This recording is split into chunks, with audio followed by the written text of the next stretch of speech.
Part 12. A Sledgehammer Breaks into Pirates. Author, Zippo. Chapter 111. Admiralty Marineford. At this time in Durag's office, this guy was lying on the table writing something. Upon closer inspection, it appears to be a resignation report. Fortunately, Garp has already followed the Marshal to the New World, otherwise he would have discovered that Durag was writing this thing. I can probably slap his big mouth with the sole of my shoe.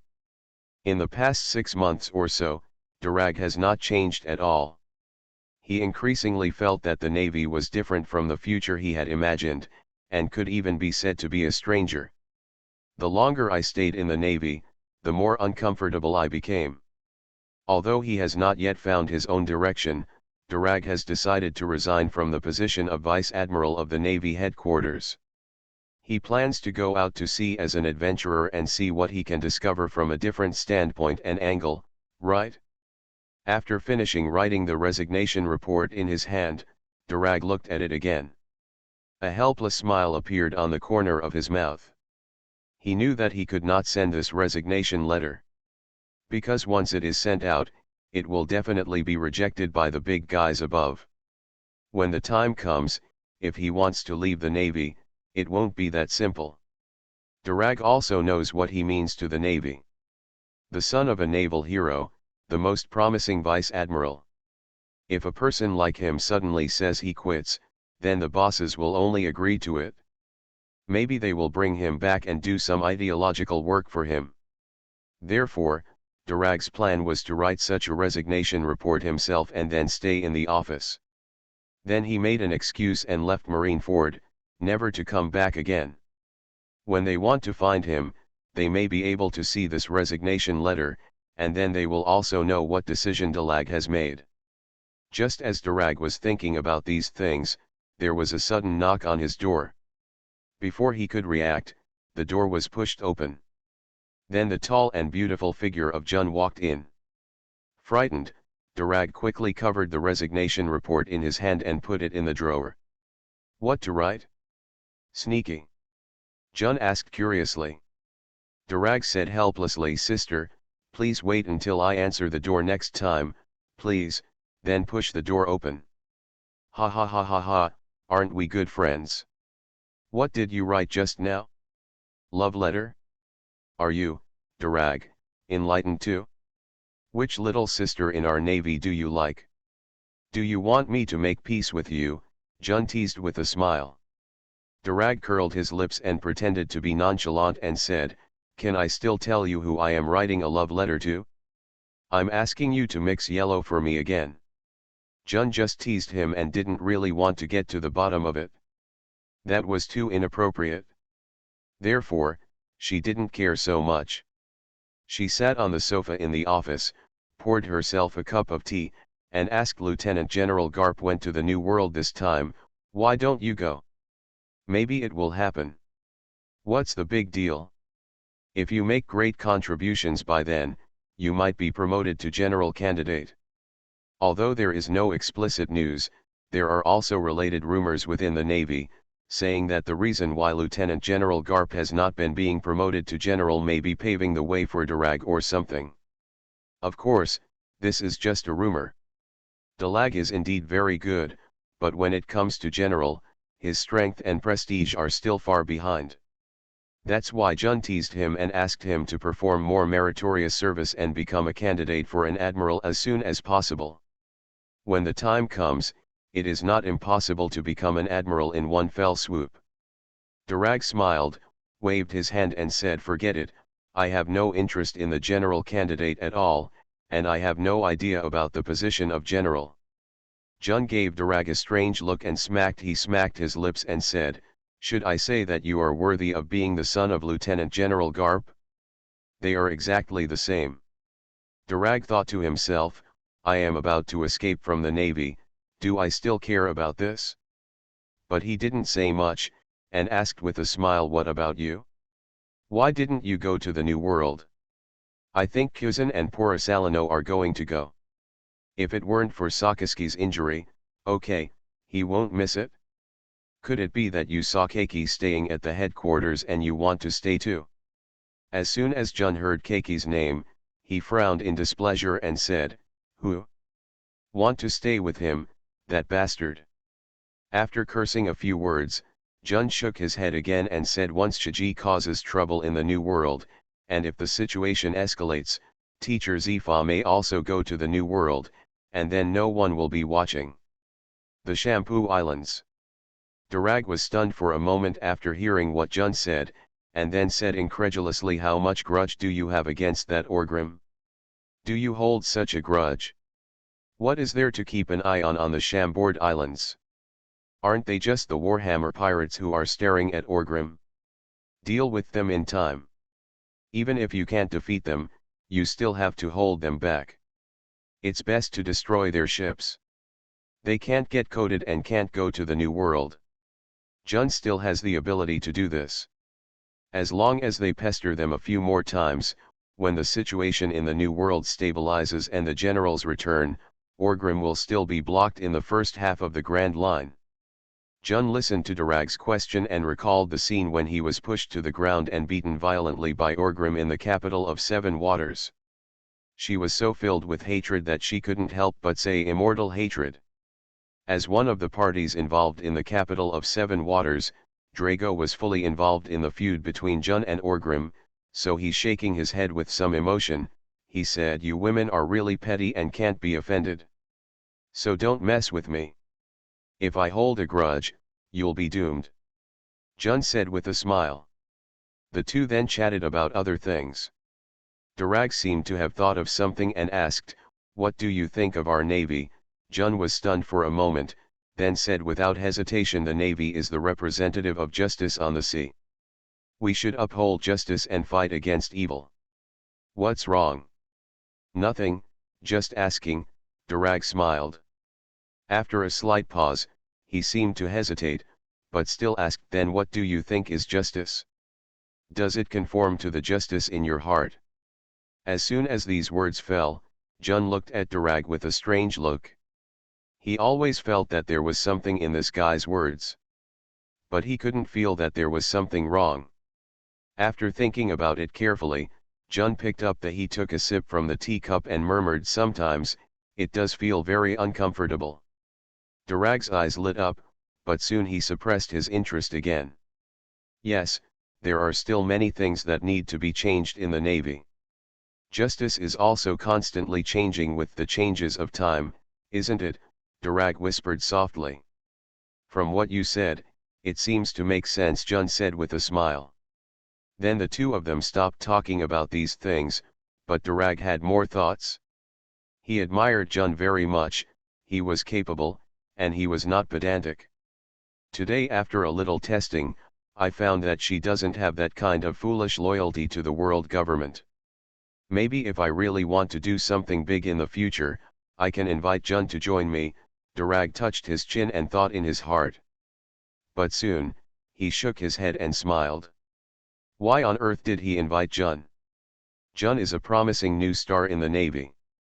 In Dora, Jun sat here for a while, just an occasional interaction between friends. After drinking the tea, Jun stood up very casually and said, "Okay, nothing else, I'll leave first and find teacher Zifa give me some pointers so that I don't have to face that damn Orgrim later. Can't make him look good." "Ha ha ha, I wish you good luck in martial arts," Durag also said with a smile. After Jun left, Durag looked at his office. After a long time, he whispered softly, "It's almost time for me to leave, right?" A Sledgehammer Breaks into Pirates. Author, Zippo. Chapter 112. In the New World, aboard the Black Narwhal, the overlord of the deep sea. What is Orgrim discussing with the others at this time? What happened to you suddenly? We have never been to the Adversea area. Beckman asked with some confusion. Orgrim held a sea map of the New World in his hand, looked for it on it, and then said, "This sea area is not too far from the gateway sea of the New World. If we go there now, it will probably only take more than half a month, right? Sailing in the New World is more dangerous than the first half of the Grand Line, and time cannot be calculated like this. Nightingale thought for a while and then said. And we don't have a record pointer for that area of water. Beckman frowned and whispered. Look, this side of the Adwal Sea area is connected to the territory of the Big Mom pirates, and the other side is the territory of Shiji. You said that after the Roger pirates stole Charlotte Lingling's things, could they cross it? Totland Sea? Impossible, they must withdraw as soon as possible, otherwise they are likely to have a fierce conflict with the Big Mom pirates. In this way, the meaning of stealing things will be completely gone. If they want to withdraw, how can they withdraw? Where to retreat? It can be deduced from the chart that he can only retreat to the Adver waters, otherwise he will be delivered to Shiji. Orgrim said, pointing to the sea chart. The possibility of him retreating to Shiji's side is not small, right? After all, he seems to have a good relationship with Shiji, Nightingale asked a little strangely. That was once. Shiji admired Roger very much, Orgrim said softly. What about now? Beckman asked with some confusion. I suspect Roger stole something that made Shiki feel threatened, Orgrim said, taking the newspaper from Gangplank. Then he pointed to what the newspaper said. So, look, Shiji has made a big move. He is gathering his own large fleet. Don't you think it's a coincidence? Roger just stole the things of the Big Mom pirates. Shiji made a big move. Do you suspect that Shiji's action this time is to target the Roger pirates? Is he going to get serious with Roger? Beckman asked with some surprise after hearing this. That's right, Orgrim responded immediately. Then without waiting for Beckman and others to speak, Orgrim said furthermore, judging from the sea chart, the biggest possibility for the Roger pirates is to head to the Advocate Sea area. And Shiji may also go there. Once the two parties meet there, a fierce war will inevitably break out. So, are you so anxious to go to Adwal because you want to participate in this war? The war between the Golden Lion fleet and the Roger pirates? Battle of Adver? Beckman asked in a deep voice. Orgrim had an evil smile on his lips and said, yes, this may be an opportunity for us to join the Golden Lion. Make a contribution? Are you going to step on Roger and get to the top? Beckman smiled when he heard this. Orgrim shook his head and said, it's not certain who will win or lose. Maybe I'm here to rescue this time. You mean, Shiki might lose? Beckman asked in surprise. Nightingale also shook her head and said in disbelief, isn't it possible? Shiji is the top pirate in the New World. Although Roger is not bad, compared with Shiji, he is still, something is missing. There are unforeseen circumstances, that guy Roger, it can't be treated with common sense, right? Orgrim murmured with some emotion. Can't we treat it with common sense? Beckman also murmured something with emotion. In this era, if there really is such a person as the Son of Destiny or the Son of Time, then Orgrim can say with certainty that this person is Roger. Gordy Roger is the man who can create the impossible in this era. What is even more incredible is that his influence was enough to extend for decades to come. I don't know if it's a coincidence or not, but any opponent who has a lot of involvement with Roger will be unlucky in the next few decades. Shiji was the first man to make this happen. The hero of the sea, the Golden Lion roaring all over the sea, after the Battle of Adver, his whole destiny went astray. For Roger, he had put all his life ambitions into it. Whitebeard, the strongest man in the world and the future leader of the four emperors. Because Roger's own son was betrayed by the Navy headquarters Marineford, the Whitebeard pirates, which was once prosperous, has completely declined and has become a remnant of the times in the New World. Garp, a naval hero, has a combat power that reaches the ceiling of the Navy. For so many years, he has been rampant all over the world, and no one can cure him. Because of Roger's deathbed request, Garp violated the justice of the Navy and protected Portcas de Luju and Ace.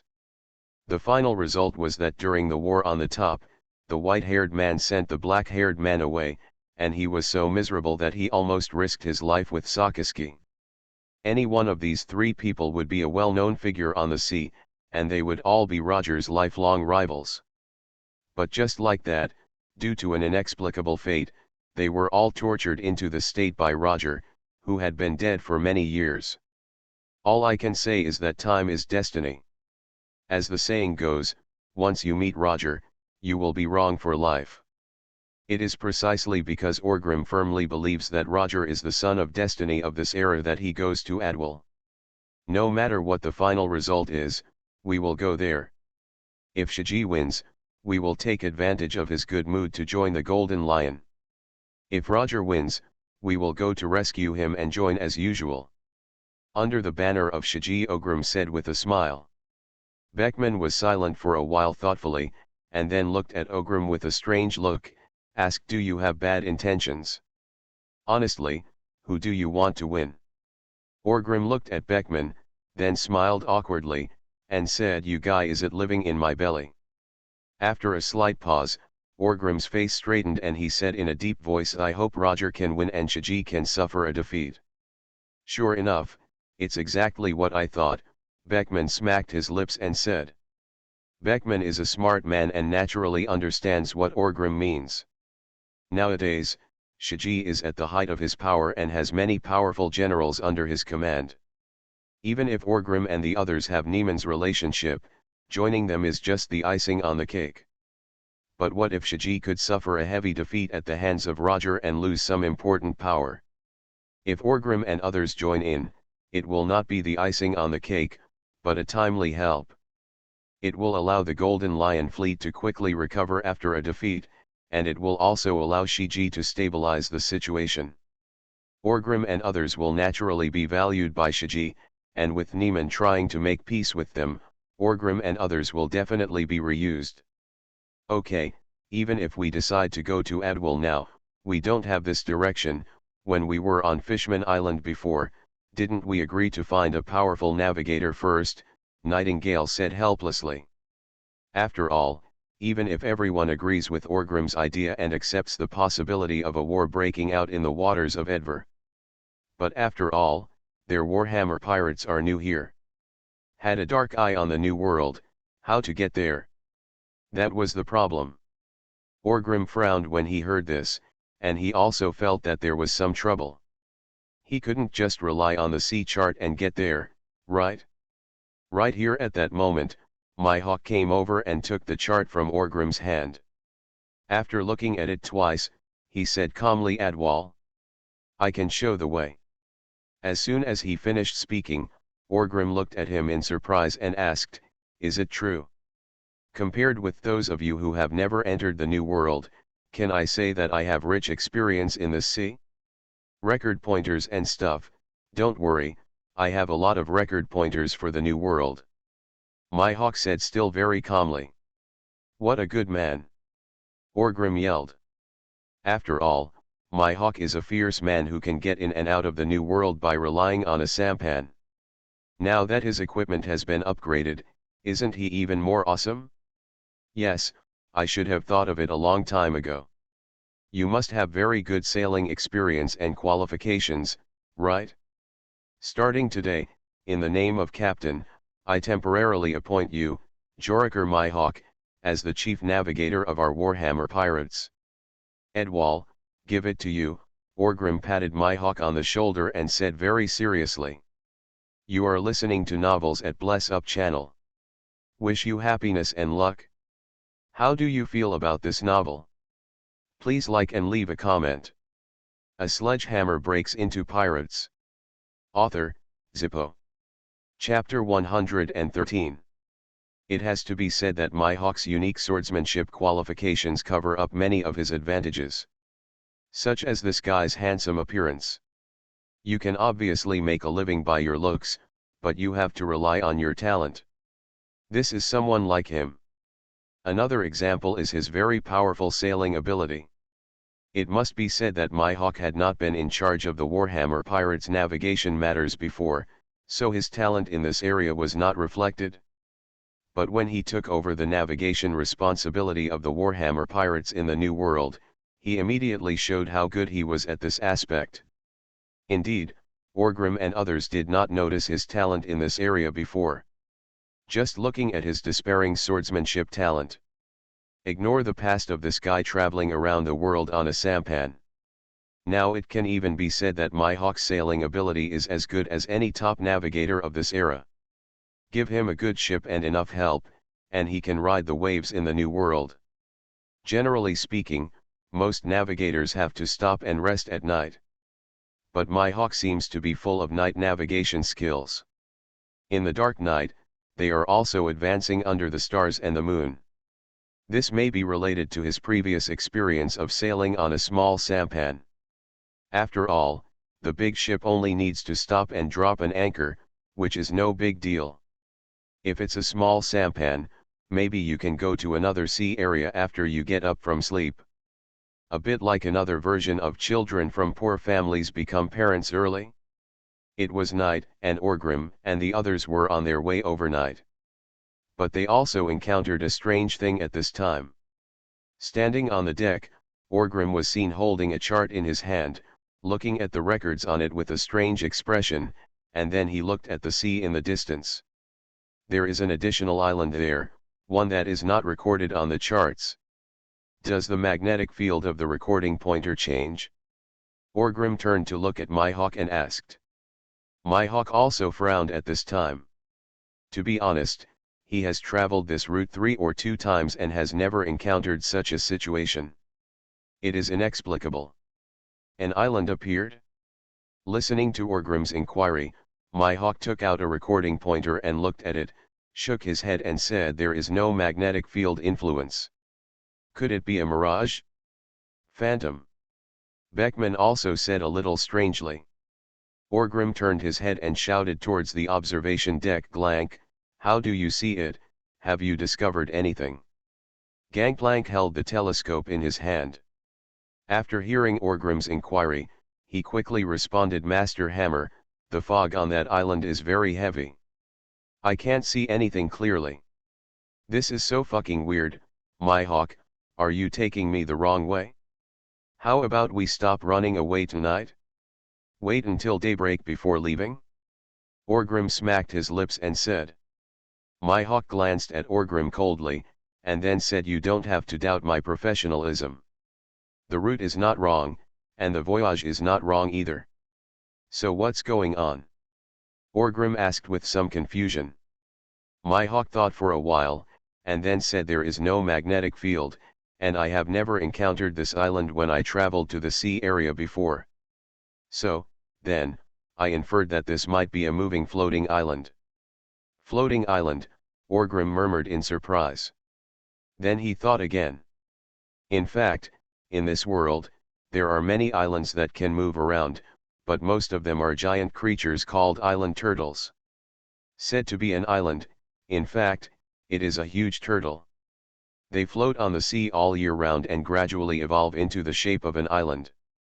And when these creatures die, their shells will continue to drift on the sea and eventually evolve into floating turtles. Island. Of course, this is just one type of floating island. There are many strange islands, and there are also many man-made floating islands. There are also islands that are naturally formed and can float randomly. If it is really a floating island, then we are in luck. Beckman's eyes lit up when he heard this and he said. Indeed, basically every unknown floating island represents a kind of wealth. First of all, this island is a great wealth. Find some professionals. Can be transformed into a mobile fortress. Secondly, if no one has been to this island, it proves that this island has great possibilities. For example, a devil fruit randomly reborn on this island. I often hear stories about someone discovering an uninhabited floating island, and then discovering some powerful devil fruit on it. How about we go up and have a look? Orgrim smacked his lips and asked greedily. Mihawk estimated the time and said, there is no problem with the time. After all, we have been traveling overnight these days. Mihawk works at night and goes back to sleep during the day. After all, as long as there is a record pointer and no special weather is encountered, the two sword sailors of the Warhammer pirates can still do the job. Therefore, Orgrim and the others are still able to do the job during the time. It seems very abundant indeed. We've all seen it. If we don't go up and take a look, I always feel like I'm at a loss.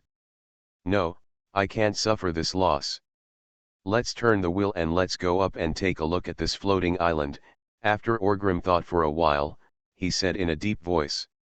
This idea of I didn't make anything, it means I lost money is really pirate-like. Just when Orgrim and others sailed there when we landed on a floating island. At this time, there were also some people active on that floating island. This floating island is not ownerless, in fact, to be precise, this is not a floating island in the true sense. It is actually a ship that has not yet been formed. The terrifying three-mast sailing ship belonging to Moonlight Moria. This ship will be the largest ship in the world in the future. The entire ship is transformed from an island. The area is very huge. It is the vehicle of Moonlight Moria. He had just acquired this floating island and was preparing to renovate it. Nowadays, there are not many people on this unformed terrible three-mast sailing ship.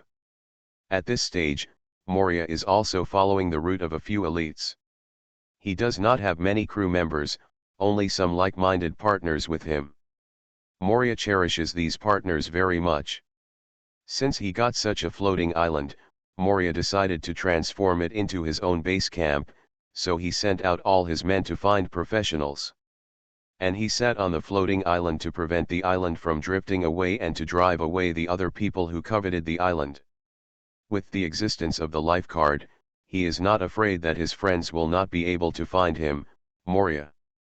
Speaking of which, Moonlight Moria is still very capable now. He is extremely ambitious, possesses very good fruit abilities, and is also outstanding in other aspects of his strength. And he is still very young, only in his 20s, and has already made a name for himself in the New World. It can be said that Moria is heading towards a rise route. It was just a bit embarrassing. The second year after Roger was executed, Moria decided to challenge Kaido. As a result, he suffered the worst failure in his life. All his companions were killed by Kaido. At this point, Mariah, who cherishes his companions very much in his heart, has completely fallen into despair, feeling that because he is alive, he will lose. After that, Moya withdrew from the New World, casually accepted the recruitment of the world government, became known as the king of the Shichibukai, and then hid in the Devil's Triangle Sea, never to come out again. This brood is a group of heroes who have been able to dominate the New World and compete with Kaido for more than 10 years. He has also degenerated into a worthless waste, and his strength has declined so much that he has even forgotten how to use his domineering force. The mantra also became "help me." This also confirms that sentence. On the sea, there are a lot of talented people, but there are only a few who can really stand out. Moonlight Moria, there is no doubt that he is the kind of guy who has talent but fails to really make his mark. Boss Moria, a ship is approaching us, a pirate boy came to report to Moria. Moria may be very sleepy during the day because of his shadow fruit ability. He always wants to sleep, but he is full of energy at night. So his life is full of day and night. After hearing his younger brother's report, Moria nodded and said, "Sure enough, will someone still find out?" "Who is it?" "The fog is too thick and I can't see the flag clearly." "Boss, it must be a pirate, right?" the younger brother responded. A sledgehammer breaks into pirates. Author, Zippo. Chapter 114. After landing on this floating island, Orgrim looked a little unhappy. He pointed to the road opened in the dense forest, smacked his lips and said, "It seems that we are not the first to discover this island. Maybe all the good things have been taken away by others.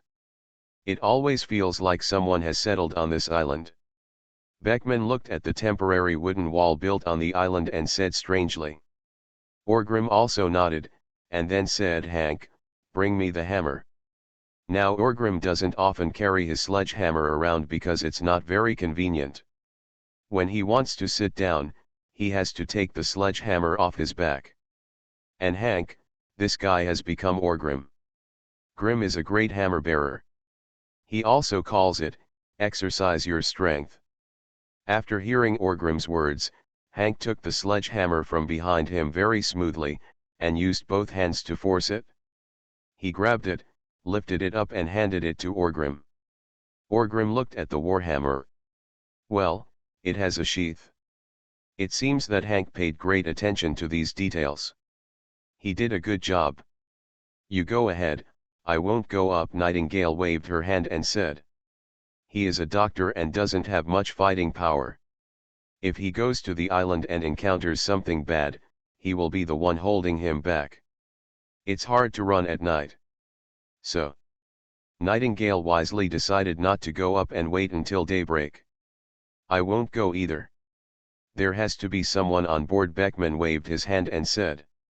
If there were no man-made traces around here, Beckman might still be interested in going up there to have a look. Now that there are obviously people up there, Beckman decided not to go up, lest these high-level combat forces go up. How embarrassing is it to be robbed? When Orgrim heard this, he thought for a while and said, then brothers, don't go up there. It's late at night and the fog here is so heavy. I don't know if there is any danger. Wait. Let's organize a search tomorrow at dawn. After finishing speaking, Orgrim glanced at Mihawk and asked with a smile, will you come up with me? Come, all come. Mihawk said calmly. In this way, Orgrim and Mihawk, one carrying a hammer and the other carrying a sword, formed a two-person expedition team and landed on this inexplicable island. Warhammer pirates. The rest of the group waited on the boat until daybreak before heading to the island. Although there were some traces of artificial excavation on the island, most of it was still in its original state. Mihawk and Orgrim walking in the dense forest. From time to time I use the huge black knife to cut off some branches blocking the road. The terrain is very flat and does not look like a floating island formed by island turtles, Mihawk said softly after observing for a while. Orgrim didn't know much about this, so he nodded and said, what you said makes sense. Mihawk doesn't like to talk very much, so when the two of them moved forward, they were mostly silent. After walking like this for a while, Orgrim frowned slightly and asked softly, you feel it too? Mihawk stopped when he heard this, and said with a very cold expression, I thought it was an illusion, but even you spoke. Sure enough, something was watching us. Orgrim grinned and said with an evil smile. The moment he finished speaking, Orgrim punched out towards the dense forest on the left. The powerful shock wave was condensed into a fist by him. It was so big that it crashed directly into a pile of weeds, lifting up a piece of the ground there and sending gravel flying everywhere. The black knife in Mihawk's hand was pointed there at some point. But soon Orgrim and Mihawk both had a look of surprise on their faces. Nothing, Orgrim murmured a little strangely. He clearly felt that something was staring at him in that place just now. Interesting, a smile appeared on Mihawk's lips. At the same time, the aura on his body also increased, and Hideoya also trembled slightly. As soon as Orgrim turned around, he saw Mihawk suddenly swinging out the black knife. The next moment, a powerful slash erupted from his black knife, directly cutting off the countless trees in the dense forest in front of him, opening up his vision. At this moment, a black shadow seemed to flash past. Mihawk's falcon-like pupils also caught that trace. Found it, Mihawk shouted low. The black knife in his hand pulled out a flower shadow in the night sky, and struck out again very coolly, pointing directly at the black shadow. At the same time, a wave of fire erupted from Orgrim's feet. With a shock wave, the strong figure was like a bull, smashing into pieces the remains of trees that had not yet fallen in the air, and people rushed towards the black figure. The next second, Mihawk's slash directly smashed the black figure into pieces. The shadow was divided into two parts, and Orgrim also arrived there and suddenly grabbed a part of the black shadow. But it only took a moment, and the black shadow instantly dissipated in Orgrim's hands. Mihawk's figure was very cool. I also came over and asked, "What is it?" Orgrim looked down at his empty palms, with an evil smile on his lips. "If nothing unexpected happens, it's a shadow," Orgrim said with a smile. Shadow? Mihawk was a little confused and didn't quite understand what Orgrim meant. "Moonlight Moria," Orgrim whispered the name softly.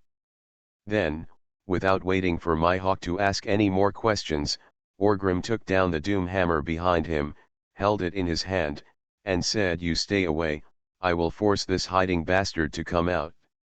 Mihawk nodded upon hearing this, and quickly distanced himself from Orgrim, about 200 meters away. At the same time, Orgrim also took off the leather sheath on his war hammer, and then began to continuously emit shockwave energy from his body, dispersing some of the stones and dust under his feet. Orgrim grabbed the handle of the war hammer with one hand, raised the war hammer, moved his wrist above his head, and started to spin the war hammer. As his movements became faster and faster, the war hammer also turned faster and faster, making a whistling sound. Orgrim's aura continued to rise, and the ground beneath his feet was crushed by the shockwave that spilled out. When Orgrim's momentum reached its peak, he roared angrily and suddenly pulled the warhammer out of the air. At the same time, the other hand also grasped the handle of the warhammer very smoothly, changing from one hand to two hands. The inexplicable impact force on the body was quickly transmitted into the warhammer.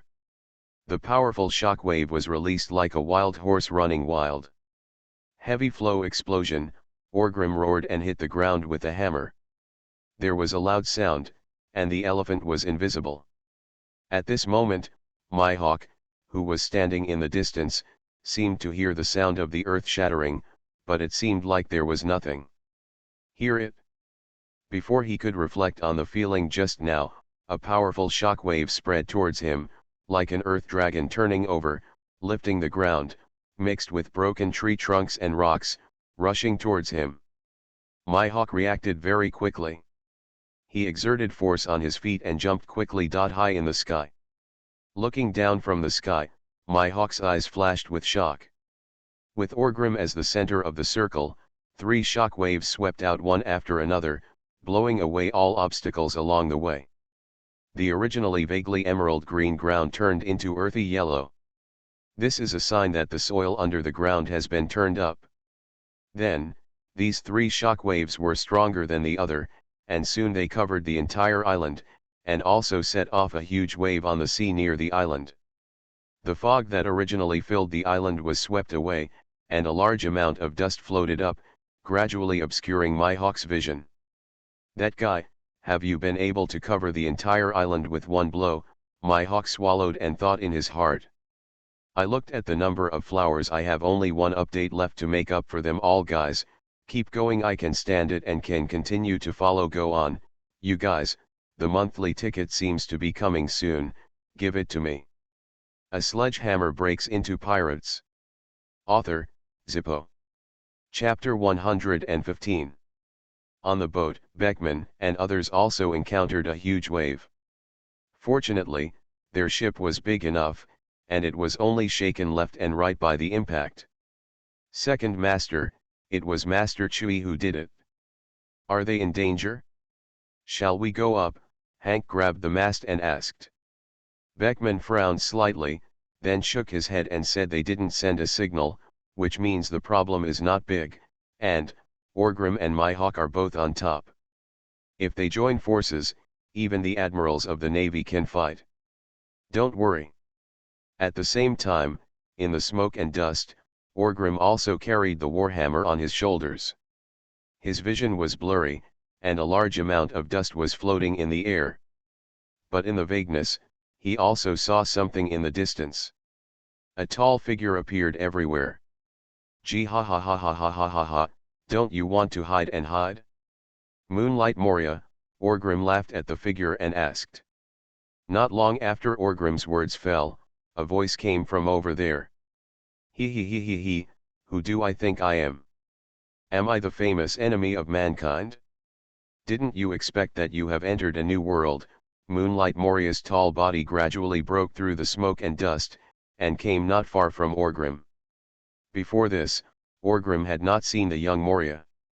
On his reward order, the photo it was also relatively vague. Therefore, in Orgrim's impression, Moria was a tall, fat man with a bloated figure. But at this time, as the smoke and dust fell, Moria's image gradually emerged. He was indeed very tall, Orgrim. Grim's height is already impressive enough. He has recently grown to 3 meters. But Moria, standing opposite, is even more exaggerated. Orgrim's height of 3 meters is not even half as tall as him. Well. Her burgundy hair was combed into a mohawk style. Her skin was extremely pale, but there were no horrific scars or suture marks in the future.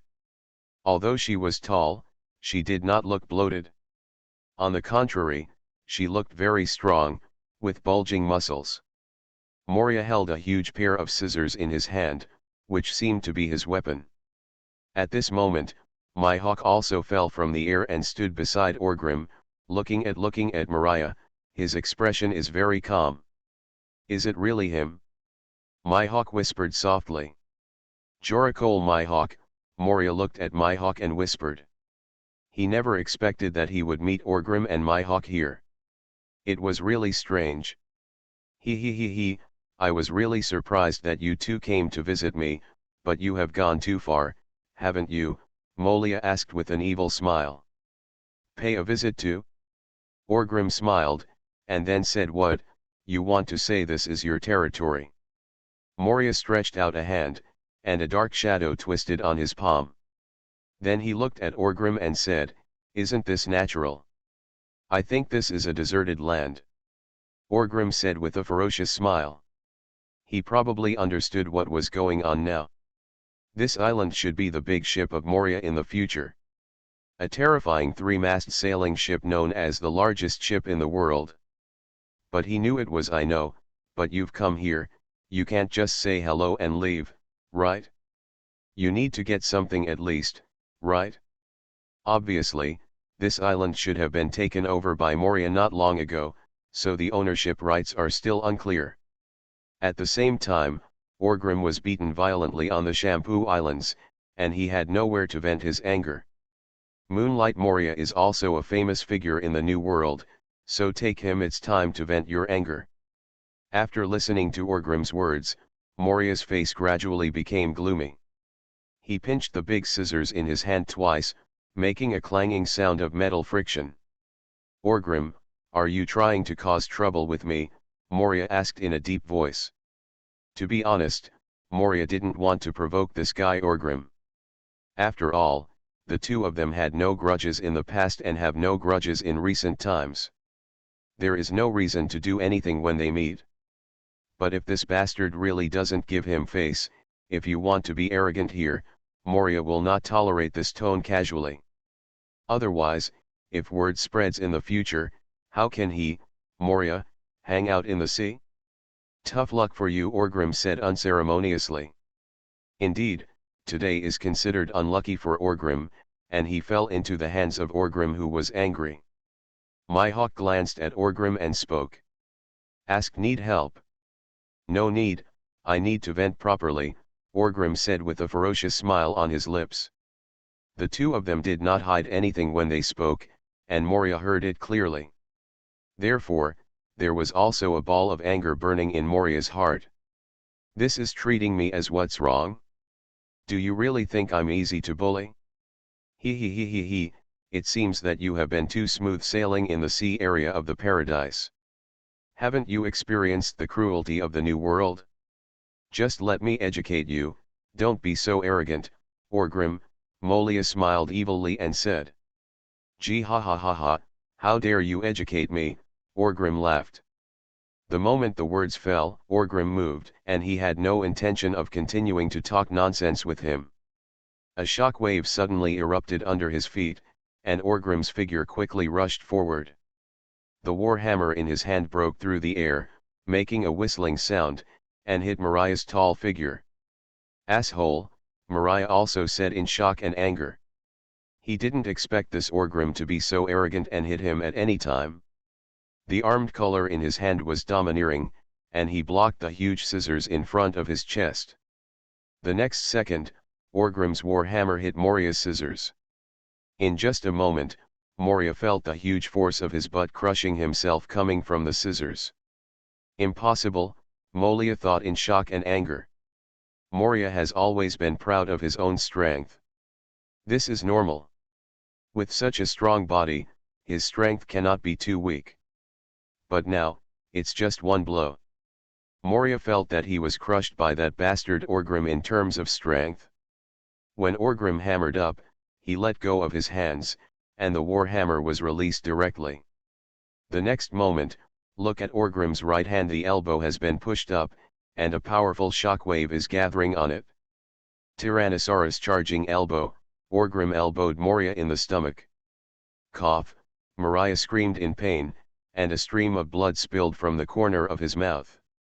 Just when the powerful shockwave was about to penetrate his abdomen, Orgrim felt his eyes go dark, and the next second, Moria's whole body exploded.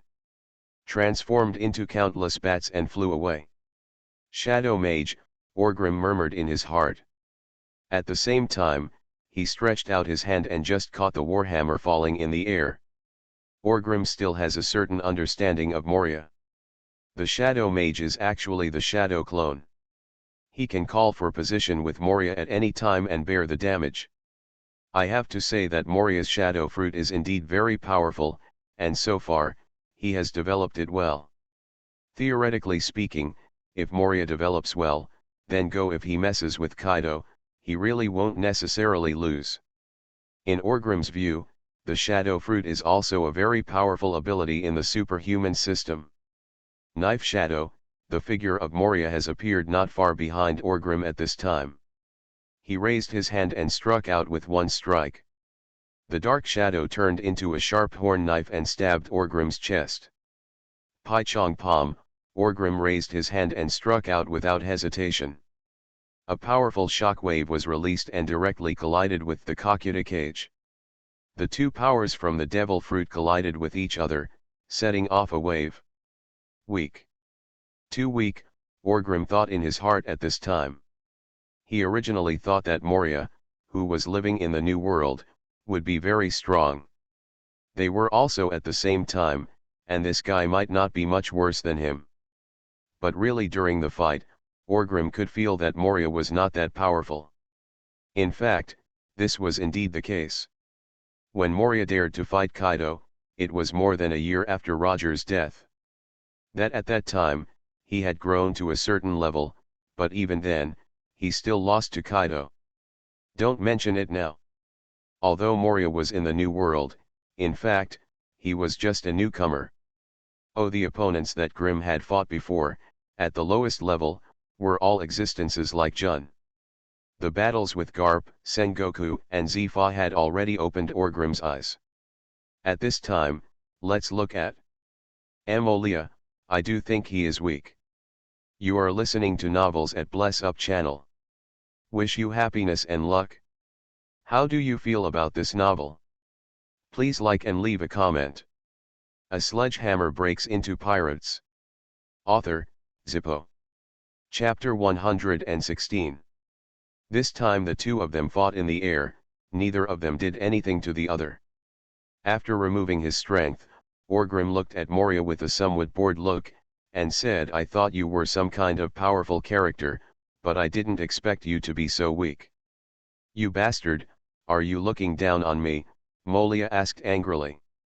That's right, Orgrim nodded without hesitation. At the same time, the period when Orgrim went to sea was actually very clever. There was no supernova that would happen every year in the future, so he could be regarded as the same period as many people. For example, the young master who is still living in Bihai now, if you really count, he can be regarded as a guy at the same time as me. What about Crocodile, Moria, Mihawk, Shanks, Bartholomew Bear or something? But perhaps, I had overestimated them before. In fact, it was also because Orgrim had basically never fought against these people at the same time. He had been fighting against the Navy for such a long time at sea. And the Navy attaches great importance to him, and every time they come are great masters. This makes Orgrim always feel that his strength is not as strong as imagined. But in this short battle with Moria, he seems to have understood something. Perhaps, he has grown very quickly. There may not be many of these so-called contemporaries who can be his opponents. Mihawk is one of them, but he really can't beat himself. Shanks, it should be on Roger's ship now. Judging from the current situation, Shanks' strength may not be as good as Mariah's. He is also the kind of person who has accumulated a lot of experience. After Roger was executed, he really started to stand out. Basso Romiseong didn't know whether he had gone to sea or not. That guy should be very strong. As for Crocodile, he probably could barely be an opponent for him. Thinking of this, Orgrim couldn't help but smile and took the war hammer. He stood on the ground, looked at Mariah, and said, "I'm sorry, I overestimated you before." Moria wanted to say something angrily. However, Orgrim has moved again. "I don't want to listen to you at all," Orgrim shouted in a low voice, and at the same time, another shockwave erupted under his feet. This time, he didn't even use his war hammer, and directly pounced on Moria with his bare hands. Moria felt that he was being ridiculed and being looked down upon. This made the arrogant man intolerable. He became so angry that he seemed to want to have a fight with Orgrim with his bare hands. He screamed strangely and punched Orgrim. He was strong and tall. The body of Orgrim was like a hill, crushing towards Orgrim. A smile appeared on Orgrim's lips, and he punched him without hesitation. The fists of the two men, one big and one small, collided instantly, and their arms, the hegemonic hegemony, burst out. But in just a moment, Orgrim's armed hegemony shattered Moria's hegemony. The next second, Orgrim's fist loosened, turned into a palm, and grabbed it. Mariah's arm. "Rise," Orgrim roared angrily. He exerted force in his hands, the muscles of his arms bulged, and he pulled Moria up by his waist. "Go," Orgrim grabbed Moria, punched him twice, and threw him high into the air. Moria also panicked at this time, and he also realized a problem. He didn't seem to be Orgrim. Opponent. Film. Moria, who regained her sanity, wanted to use the power of the devil fruit to fight against Orgrim. However, as soon as he said these words, he had not yet been able to activate his power. Orgrim's figure has jumped up from the ground and flew into the sky. "I flow, secret, rush and stray bullets," Orgrim shouted in a low voice. At the same time, his arm suddenly hugged Moria's narrow neck. The arm domineering energy locked him instantly, and then Orgrim's whole body burst out with strong energy. This shockwave was not directed at Moria, but provided an extremely strong force. In Mihawk's view, it was as if Orgrim caught Moria from high in the air, and then led him to fall. Mariah felt that his neck was about to be broken at this time. The huge figure suddenly became weightless, and then hit the ground at an extremely fast speed. Boom, there was a loud noise. Orgrim brought Moria directly to the ground. It caused a huge wave, and Mihawk felt the ground tremble. "Aha!" Moria screamed in pain with some blurred consciousness. At this time, his head was smashed into the ground, his body was covered with blood, and he didn't know how many bones were broken. After a while, an arm stretched out from the deep pit on the ground, and then the arm exerted force, and Orgrim's figure climbed out of the pit. He turned his head and glanced at Moria, and said with some disdain, "Vulnerable." Maybe Moria still has many methods that he has not used, but it is meaningless, because he has been defeated by Orgrim. Mihawk was standing in the distance looking at Orgrim's figure, feeling a little emotional in his heart. He felt that the gap between him and this guy had become much wider. He was stronger than he was in the capital of Seven Waters. After crawling out of the pit, Orgrim patted the dust on his body, looked at Moria who was about to faint, sneered, and then reached out to grab his hair and pull him out. But at the moment when he stretched out his hand, Moria seemed to regain consciousness, looked at Orgrim with hatred in his eyes, and then disappeared suddenly. It's that feeling of swish and it's gone. This made Orgrim a little surprised. The not-so-powerful sensing Haki followed suit, looked around, frowned and said, "What kind of ability is this? Did you run away?" Mihawk was also stunned, because he didn't you notice how Moria disappeared? In fact, this was Moria's special skill. A few years later, during the battle with Kaido, all of Moria's companions died, and he relied on this skill to escape Wano country. During the Battle of Marineford Summit, he also relied on this hand to survive from Doflamingo. Mihawk looked at Orgrim and said stronger. Hearing this, Orgrim also looked at Mihawk, and then said with a smile on his lips, "Because I don't want to lose again." "Yeah," Mihawk murmured in a low voice. He didn't ask any more questions. He seemed to have understood. As the captain, Orgrim was responsible for the fate of the Warhammer pirates. He didn't want to lose again, so he to become stronger. It's a very simple truth, isn't it? Orgrim did not continue this topic, but said a little boringly, "What the hell, I mean, what is this? The warm-up didn't even start yet, so Mariah lost? With his little strength, he dares to hang out in the New World." Mihawk thought about Moria's performance carefully, and it can really be said to be extremely poor. Therefore, he also felt that Moria should belong to the kind of godlike gangsters whose reputation is greater than their strength, so he spoke with some disdain, said it is indeed too weak and does not deserve its name. In fact, Mihawk is also very arrogant. Now he has met Orgrim, and Orgrim can indeed overwhelm him. If he had not met Orgrim, Mihawk could be said to be the strongest one in this generation. Crocodile, Moria, Doflamingo, etc., he despised them all. It wasn't until Shanks appeared later that he finally found his opponent. "When I was in the air just now, I saw a temporary camp over there, maybe there was something good there." Mihawk pointed in the direction.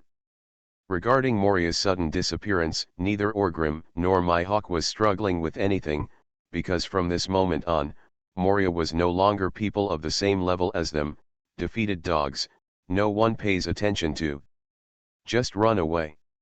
How can he make big waves like this? After following Mihawk for a while, Orgrim came here. The temporary camp had long been turned into ruins, and there were some corpses under the ruins. The two rummaged around, and Mihawk seemed to have found something. He dug out a box from under a piece of earth and stone. "Devil fruit," Mihawk murmured in surprise after opening the box. Orgrim also quickly came over, and then he took out a broken page from the box. The remaining pages of the Devil Fruit illustrated book. Orgrim was a little surprised, then turned to look at the Devil Fruit in Mihawk's hand, compared it and said, "Superman transparent fruit. Sorry, I haven't been in a good state these past 2 days, and the writing of these 2 chapters is a bit unsatisfactory. A sledgehammer breaks into pirates." Author, Zippo. Chapter 117. Orgrim now has an unknown devil fruit in his hand, and is going to take it to Shiji, and then ask him for the Devil Fruit illustrated book to study. As for whether Shiji has a Devil Fruit illustrated book, is there any need to ask? He is such a big shot, how can he not have some useful information? This is the second Devil Fruit that Orgrim has harvested since then. It seems that engaging Moria this time is not meaningless. I don't know where that guy got 2 broken pages from the Devil Fruit illustrated book. Although there was only 1 page, it happened to be the superhuman transparent fruit. Orgrim seemed to know how that Absalom guy became an Esper in the future. It should be that Moria kept the Devil Fruit for a long time and finally gave it to him. This transparent fruit ability, you say it is strong, it is indeed very strong, it can make people invisible, and make people or objects they come into contact with become invisible as well. But when it comes to truly fighting against the strong, the transparent fruit is extremely restrained in terms of seeing, hearing, color and domineering power. Take Shiliu, who later became a user of this fruit's ability under Blackbeard. He seems very embarrassed in this aspect. He has increased his strength to a certain extent, but it is not worth it. For example, if a person eats a transparent fruit and then fights Fujitora Izmai, what the hell is the point of this? It was as if Fujitora smiled visibly. Speaking of which, Fujitora's sense of dominance should be extraordinarily powerful. A blind man can easily and accurately pull a meteorite from the universe and hit someone. The coverage of this knowledge and color domineering energy is simply beyond imagination. Could it be the secret of cultivating knowledge and color domineering power, just poking yourself in the eyes? I learned it. Orgrim felt that with his own physique, he should be able to try this trick. After daybreak, the boys of the Warhammer pirates searched the island carefully. Apart from getting some treasures from the Moria pirates, there was no other big harvest. As for this island, if there is nothing particularly urgent, you can still think about it and study it. But at this time Orgrim and the others were in a hurry to go to the sea area of Adver, so they finally gave up and left it to those who were destined.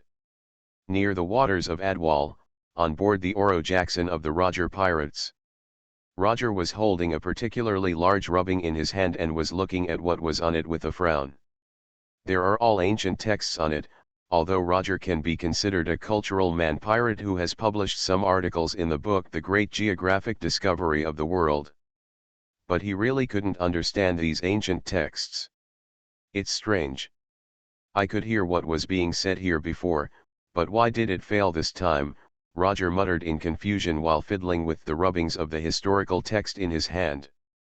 The rubbings of the historical text were stolen by a group of them from the waters of Totland not long ago. It was Charlotte Lingling. The road sign in his hand was a reproduction of the historical text. This guy Rayleigh was holding a small wine bottle in his hand, blowing in the sea breeze, and took a delicious sip. Then he glanced at Roger, smiled and said, "Maybe it's not the original version? In the past, you heard it directly from the historical text, but this time it is a reproduced rubbing, so you can't hear it?" Roger was stunned for a moment after hearing what Rayleigh said, then smacked his lips and said, "It seems to make sense." Roger often does these things, and has seen the historical text more than once. Although he has never learned ancient writing, with his talent, he can listen to the voices of all things. Therefore, basically every time he encounters the historical text, he can do it. I understand what this means. But listening to the voice of all things is obviously a passive skill, and it is not something Roger can just listen to if he wants to. This time, his passive skill did not bother him, and he allowed him to hold the rubbings in his hands. I can see the flowers, but I can't hear any sound, and I can't understand what is written on them. Then aren't we doing it in vain? Is it possible to return to Totland? Return to Cake Island? A real fight with that Charlotte Lingling guy. After Roger came back to his senses, he smacked his lips in displeasure. Can your body bear it? Also, we stole that woman's treasure this time. Whether it's Totland or Cake Island, they will definitely be heavily guarded. It's impossible to carry out a sneak attack. I'm afraid it will cause an all-out war, Riley said with a smile. Roger patted his chest nonchalantly and said, "It will take several years before I die. Of course I can bear it. Forget it. Anyway, I only have one copy in my hand now. After I have found the other 3 historical texts of road signs, I will solve this last problem, Roger." Sparky Jabba walked out of the cabin and said with a smile. Roger hesitated after hearing the words, and finally nodded and said, "You are right, these problems will be solved with the last breath." Just when Roger and others were chatting about this topic, suddenly the little guy Shanks and Bucky came running over with a whoosh, holding a newspaper in their hands. "Captain Roger, there's big news today," Bucky shouted in surprise. "Take a look, Captain Roger," Shanks also shouted. Roger looked at his two trainee crew members, couldn't help but smile, and asked, "What's the big news? Did that guy Shiji attack anyone?" Roger and others naturally knew what big move that guy Shiji was planning. After all, everyone knew about it. Even Orgrim, who had just escaped from Fishman Island, knew about it. Can you not know? It's just that neither Roger, Rayleigh nor Jabba thought about it. Because there was no warning at all. They hadn't seen Shiji for a while, so they couldn't suddenly see Shiji. Ji just fell out with them, right? There must be a reason for this, right? Plus, to be honest, their relationship with Shiji, barely good. It was probably the kind of relationship between a goddess and a licking dog. Occasionally, Roger would ask Shiji to do something, give him some information or something, and Shiji would not refuse. So at this moment, Roger, Rayleigh and Jabba, as goddesses, had never thought that Shiji, a licking dog, would inexplicably fall out with them, and were preparing to give them a hard blow. I have to deal with them. They don't know that they are Shiji's target now, so they just think that Shiji is preparing to deal with others. It's not about Shiki, it's about the Whitebeard pirates who disappeared for a while and have reappeared in the New World with a new crew, Shanks quickly explained. Recently, Shiji's news has often been massacred, but the whole world does not revolve around him alone, and the Whitebeard pirates happen to be a group that can compete with others in terms of influence. The existence of Shiji competing against each other. It is not a big deal for the Whitebeard pirates to add a crew member. This kind of thing is very common. But if a new crew member of their group appears on the White Whale Moby Dick, it will be a big deal. It's a trivial matter. Especially since this crew member is very strong. Everyone should always cross paths with him to avoid encountering him on the sea in the future and avoid causing any bad luck. After all, this guy Whitebeard is very unreasonable. He is only allowed to bully others, and others are not allowed to bully him. In other words, it is natural for his son to hit you, but you dare to fight back.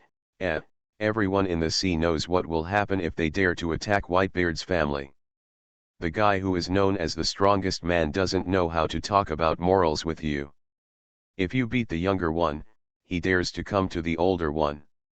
If you beat his son today, tomorrow this strongest man will bring his 800 godsons to visit your home.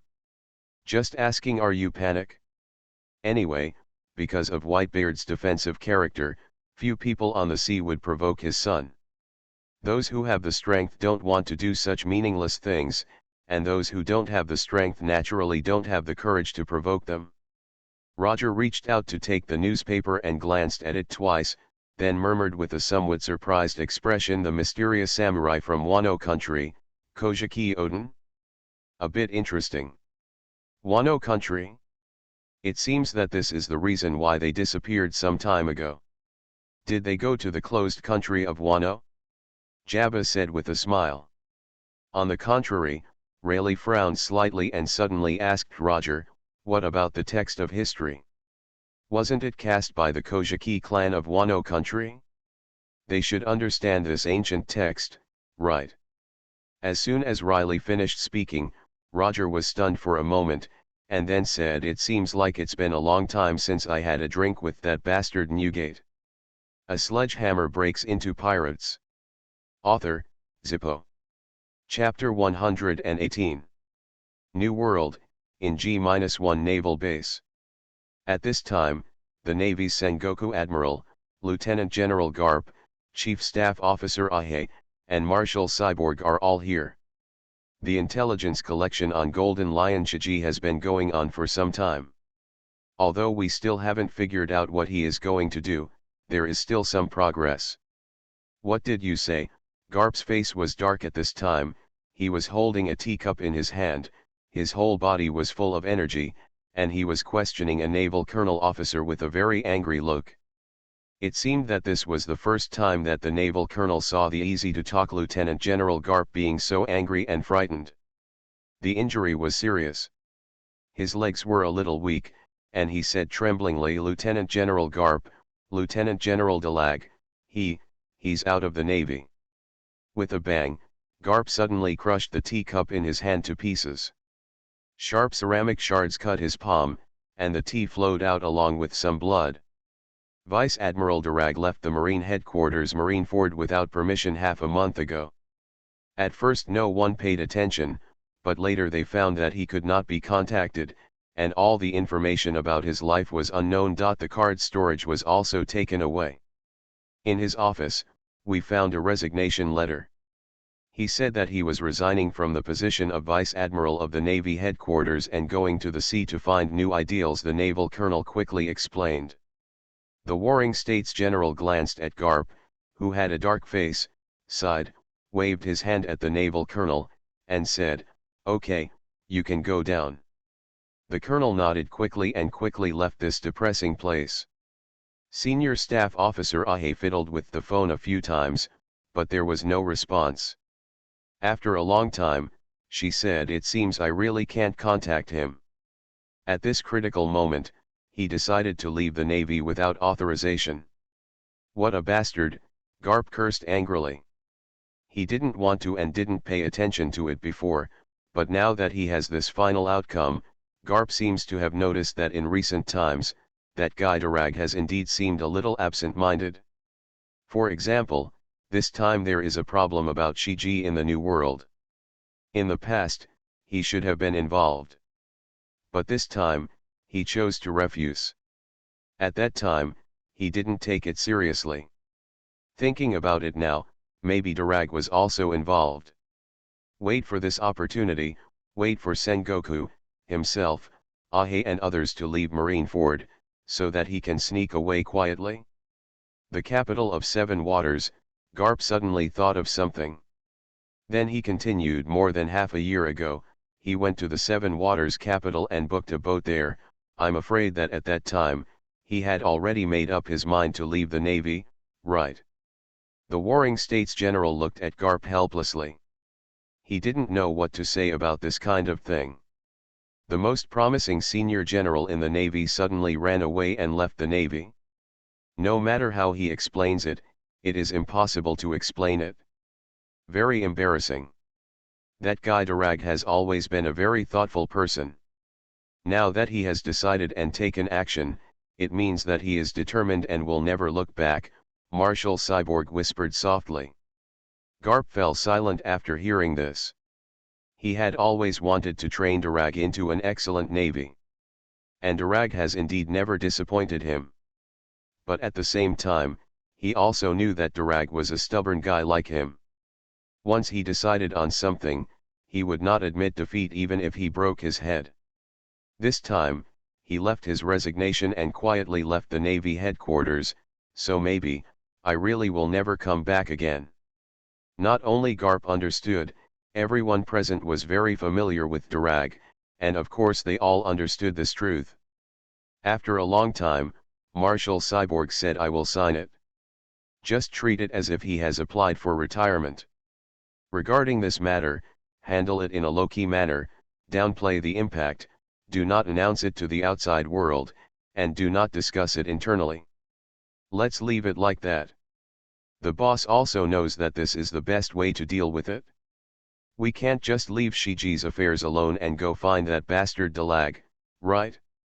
The Warring States General reached out and patted Garp on the shoulder, and said comfortingly, "Okay, Garp, you and I both know that Dalag is a very upright guy. Even if he leaves the Navy, he will not degenerate. He has justice in his heart, doesn't he?" Garp had a gloomy face and did not speak.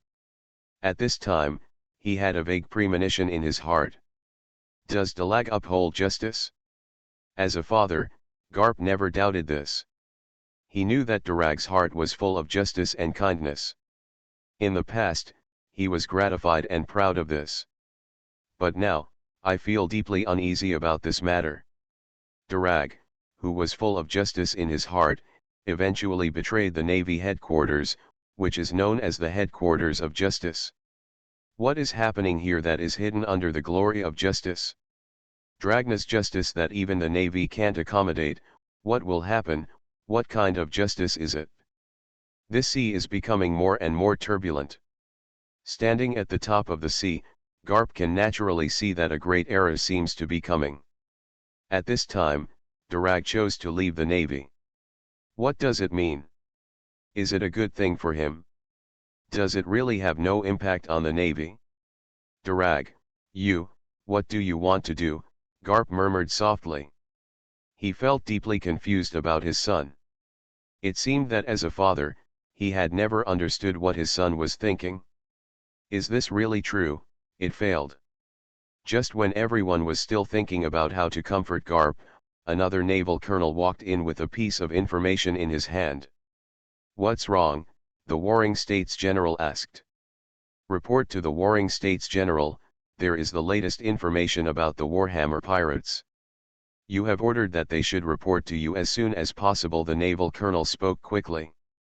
The Warring States General raised his brows slightly and said, did they take action again in such a short period of time? It seems that Orgrim also has some cleverness. Has he calculated that the senior generals of our navy are likely to come to the New World? What is intelligence? Did they land on the Shampoo Islands? Has Sci-fi taken action? No, the navy captain's expression was slightly hesitant. The Warring States General was stunned for a moment, frowned and said, what happened? That's right, General Sengoku. Eyewitness information shows that the Warhammer pirates appeared on St. Valentine's Island 2 days ago. Hosgarot Orgrim is also there, the naval colonel quickly replied. After hearing this information, everyone in the Warring States period was completely confused. Impossible, St. Valentine? Isn't that in the New World? Near Adversea area? Such a short time? You said that Orgrim ran to St. Valentine from near the Chambord Islands? How did he cross the Red Continent? The Warring States General asked in disbelief. The sighting information is indeed true. We have verified it many times. As for how they crossed the Red Earth continent, we have no idea. There is indeed no sighting information about them on the Chambord Islands. It is certain that they have never landed again. Shampoo Islands, the naval captain replied. Originally, Sengoku thought that bastard Orgrim was probably still recovering from his injuries.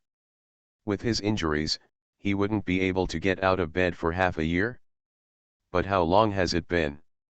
It's not even a month. He actually inexplicably passed through the Red Earth continent and came to the New World, and had already reached the vicinity of the Adversea area. Where is that place? That place is only a few days' voyage away from Shiji's territory. Even if their navy wants to chase them now, it's too late. Okay. How on earth did that bastard do it?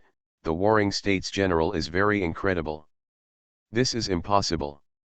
First of all, it excludes the possibility that he can pass through the Red Earth continent from the Holy Land Marijoya. Secondly, he has not passed through the Chambord Islands. Could this bastard be unable to fly?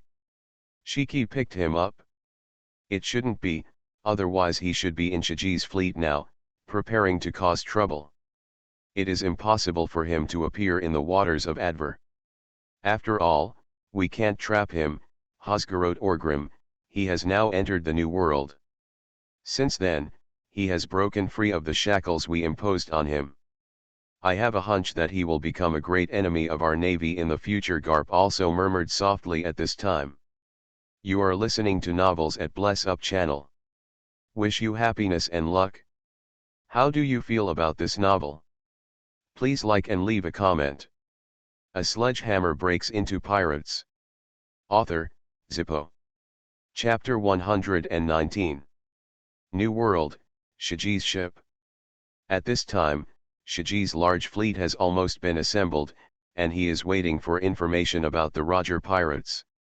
Once he determines the location of the Roger pirates, he will take action. On Shiji's flagship, many great pirates from the New World were gathered together, chatting in groups. Boss Shiji hasn't given any accurate information until now. What exactly are we going to do this time? A strong man with a cigar between his teeth and a turtle tattoo on his forehead asked the person next to him. The guy next to him shook his head and said, I don't know, but it should be a tough battle, right? Maybe the Admiral boss will take action against Whitebeard. I think it might be the Navy. Another brawny pirate smacked his lips and said. On the other side, Neiman was also in this place, and she was also surrounded by several of Shiji's subordinates. One of them was Katerina, who was known as the Swanyu Hunter Dai Peng. This woman doesn't look very good, but I have to say that she is indeed very tasteful and fancy in her clothes. Neiman, you can't be like this, you don't look like a girl at all.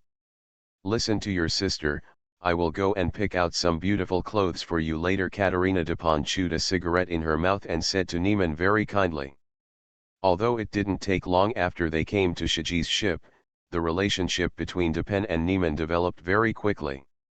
This guy Dupin hates beautiful women very much, especially those who are prettier than herself. Because she is not good looking, she is jealous, so she always cuts off the heads of those beautiful women as collections. She doesn't have many female friends. As a result, when we came to the Shiji ship, we discovered the treasure of Karanda Neiman.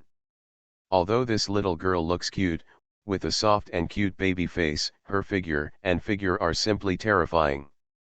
She has strong muscles and looks like a bodybuilder, almost 3 meters tall, and likes to use exaggerated heavy weapons like maces.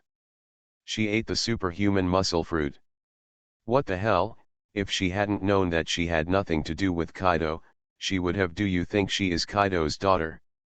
For a weirdo like Neiman, Katerina Dupin seems to have found her teammate in her heart. This is a natural match for her, okay. Don't hurry up and mix it up, a good best friend. In addition, Katerina Dupont had just joined Shiji's company not long ago. She had no foundation. She was good at observing people's words and emotions, and she also discovered a problem. That was Shiji, a powerful man, treated Neiman the same way he treated the others. The Cotters are very different. It seems that he has an extraordinary preference for Neiman. I have never seen Shiji personally instruct other subordinates, but Shiji often points out Neiman's strength. Basically, there is something to look after. They are willing to teach Neiman all their skills. In addition, Neiman is indeed very capable and grows very quickly. With these factors, Katerina Dupont really decided to have a good relationship with Neiman and guide her in the future. Maybe I have to hug her thigh. Sister Dai Peng, I don't know much about these things, Neiman said shyly. It's just that her shy appearance is really a bit weird. Speaking of which, Neiman has been with these two rough guys, Beckman and Orgrim, since she was a child. Originally, there was no one to give advice on girls' matters. Later, he was abducted by human traffickers and rescued by Shiji, a big boss. Shiji took her with him and focused on cultivating her strength. Shiji didn't know much about dressing up or anything like that. There are no such talents around him. It can even be said that they are all weird, such as Dr. Indigo, who farts from the solace of his shoes when he walks. What kind of taste do you expect this kind of talent to bring? So Neiman has always been lacking in this aspect. Not only does she not have much feminine strength, but she also has very strong masculine strength. Ha ha ha ha, don't worry about these details, Neiman, you are so close to Boss Shiji. Did he tell you what we are going to do this time? A little loli who looked to be only 16 or 17 years old asked with a smile.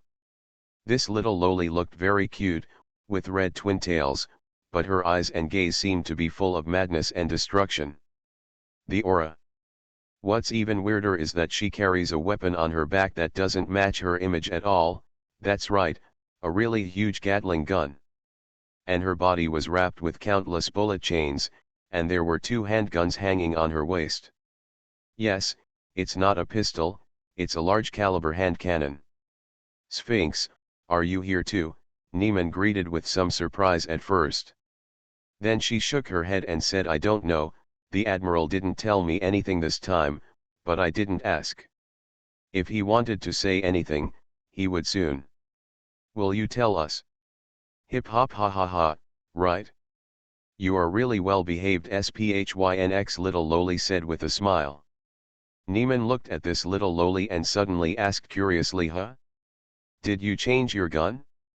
What is this? Why haven't I seen it? As soon as the Sphinx heard this topic, she was very excited.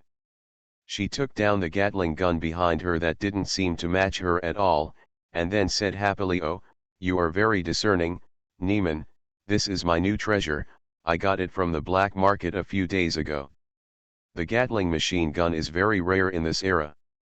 Basically, most people have never seen it. This thing is called Gatling, but I named it Cute Popping Candy. Don't underestimate it. This thing came from the country of the future. It is said to be the masterpiece of the great inventor Dr. Vegapunk. It has very fierce firepower. It is just what I like. Do you know? As long as I pull the trigger, the 6 barrels of this guy combined can shoot out 600 rounds of bullets per second. Within 1 minute, I can defeat all enemies in front of me, Sphynx said very excitedly. Do you want me to demonstrate it to you? While speaking, Sphinx also pointed the barrel of the gun at several fellow pirates not far away. It could be seen that she was not joking, and her eyes were full of eagerness to try. Neiman was startled. Quickly said, "Don't do this, Sphinx, you will be punished by the Admiral. Come on, guys who are going to die are all trash, okay? Boss Shiji doesn't care about the life and death of waste." The Sphinx smacked her lips in disdain. Isn't it just a machine gun? What's there to be proud of? Katerina Depend said with some disdain. Hey, new guy, do you want to provoke me? The Sphinx listened to Dai Pen's words, with a ferocious look in his eyes, and pointed the gun at Dai Pen and asked. I have seen guns like yours many times, but you are the only one who treats it like a treasure. I really wonder if you are a subordinate of Boss Shiji, looking like a country pirate who has never seen the world. Dai Peng sneered without any falsehood. After hearing this, Sphinx was not so cruel. Instead, he laughed and said, ha ha ha ha, didn't I tell you? Don't underestimate him, this guy is a devil fruit user. Devil fruit user, Neiman and Dai Peng were both surprised. This was indeed something they didn't expect. Although this kind of thing is rarely circulated on the market now, but I don't know when, there is a new technology, which is to make objects eat devil fruits. I don't know how it works specifically, and I have no interest in knowing, but he is indeed a devil fruit user, Sphinx said very proudly. Then, before Neiman and Dai Peng could ask anything, Sphinx continued, and the most wonderful thing is that this guy ate the bullet fruit. To put it simply, it has unlimited firepower. Why? Like. Isn't it awesome? Vegapunk is simply a genius. Unlimited firepower, Dai Peng did have some recognition this time. If this is the case, then this weapon is indeed very powerful. Ha ha ha ha, do you know why it is called Cute Popping Candy? The Sphinx asked with a very showy smile. Why? Neiman asked curiously. An evil smile appeared on the corner of the Sphinx's mouth, and she said, because the target hit by it will be blown into pieces within 2 seconds. One bullet, it's as cute as a popping candy, especially the scene where flesh and blood burst out. Ah, that's really my favorite scene. Hurry up and start the war, I can't help but want to show it to you, Neiman. Sure enough, the people under Shiji's banner are all lunatics. Rampage lowly Sphinx, the bounty is 260 million belly. Katerina Dupont looked at the eager and excited Sphinx and sighed secretly in her heart. Sure enough, you big guys have a lot of money in your hands. I like it. Come, ravage this delicate flower of mine. A sledgehammer breaks into pirates. Author, Zippo. Chapter 120. Neiman and other Shiji cotters were chatting in the hall outside. At this time, Shiji was sitting inside, closing his eyes and concentrating. Not long after, Dr. Indigo walked in on his fart shoes. Admiral, we have news, Indigo said softly. Shakina's originally closed eyes suddenly opened, and a flash of light flashed, and the lion seemed to wake up. "Have you found any trace of Roger?" Shiji asked softly. "That's right, in the waters of Adver," Brother Indigo said with a smile. Shiji also had a smile on his lips and said, "It's as I guessed. That guy Roger provoked Lingling and he didn't want to start a war with her, so he had no choice but to go there. Run." From the beginning, Shiji asked people to focus on investigating the Adwal waters, because he speculated that the Roger pirates' most likely possibility was to hide there. Facts have proved that Shiji's guess was correct. "Is everyone here?" Shiji asked again. "Well, they are all waiting outside," Indigo nodded and responded. "Great, then we can go out and ask that bastard Roger his choice," Shiji said with a smile on his lips. After a slight pause, he seemed to have thought of something again and asked, "Have you investigated the climate over at Adwal?" Shiji knows where his strengths are, and naturally he also knows where his weaknesses are. What he fears most about the Piao Piao fruit is storm weather. This is a side effect of his devil fruit ability. Once he encounters a strong wind such as a storm weather, his strength will decline rapidly, and the powerful side effects may even make him unable to use his strength at all. In the storm, he will appear very weak and unable to protect himself, let alone fight against strong enemies. But Shiji also understood that since he enjoyed the powerful advantages brought by Piao Piao fruit, he must also bear the bitterness behind it. In order to minimize the side effects of his ability, Shiji spent a lot of money to train a professional climate observation team. The talents here are climatology experts recruited from all over the world. Every time Shiji takes action, these experts will do their best to study the climate problems where Shiji goes and detect where there may be a storm, and Shiji will avoid that area in advance. Since Piao Piao fruit has the initiative and mobility, Shiji can indeed plan in advance to avoid these troubles when he needs to take action. For a long time, Shiji, I have never encountered this kind of problem before. But who can really say with certainty about the climate of the New World? It has been predicted, and they have repeatedly studied it, and they all believe that within half a month, the waters of Adver will be calm. Indigo said with a smile. Hearing this, Shiji also had a smile on his lips and whispered softly, "It seems that the world is on my side." Roger. Although Roger is also very powerful, and the Roger pirates are also very powerful, Shiji is more confident in himself. As long as he doesn't encounter those storms, he suddenly attacks the Roger pirates. With all his strength, Roger no chance of winning at all. By the way, Admiral, Brother Indigo seemed to have thought of something interesting and smiled again. Shiji glanced at him and asked, "What's wrong?" "The Warhammer pirates have entered the New World, and they are also near the Advocate Sea, St. Valentine Island," Indigo said with a smile. Shiji was stunned for a moment. He was also a personal participant in the Shampoo Islands, so he naturally knew how badly the Orgrim guy was injured. The injury was obviously such that he would not be able to get out of bed for half a year. How come it's only been a month and the Warhammer pirates have appeared on St. Valentine's Island? Is the news accurate?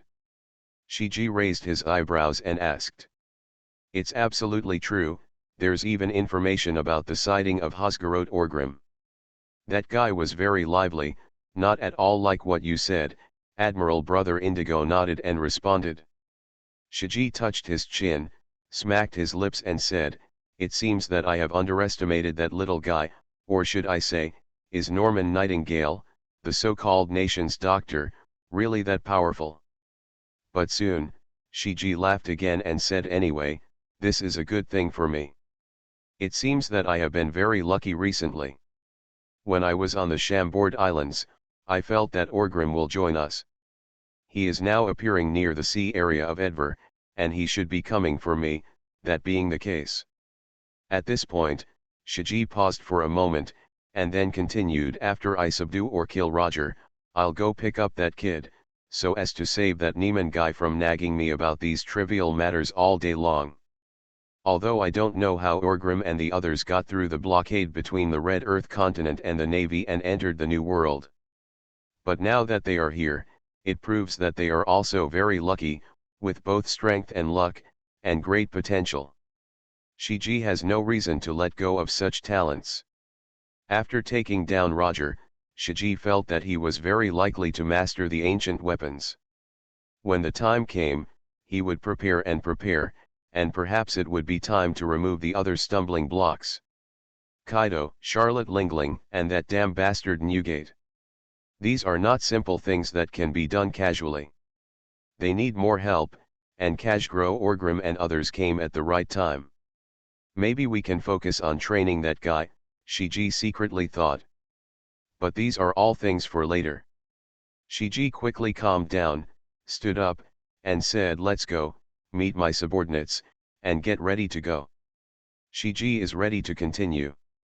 In the New World, in the Navy G-1 base. The Warring States General's expression is also very serious. He is holding a piece of information in his hand and is talking to many Navy bosses. "Look, this is the latest information we got. I have to say that the situation is beyond our imagination." The Warring States General pointed at the information in his hand and said. "Did you figure out what that bastard Shiki was up to?" Garp asked. In the past few days, he was in a very bad mood because of Durag's incident. Now it seems that there is finally good news. It is roughly certain that according to our intelligence, the target that the Sky Pirates have been searching for in recent times is. When the Warring States General said this, he glanced at everyone, and then said in a deep voice, "Roger Pirates." "Impossible," Garp exclaimed in surprise at first, but then fell silent again. The Warring States General glanced at him, and then said, "It's really unexpected. No one expected that Shiji was going to cause trouble for Roger." "What is the reason?"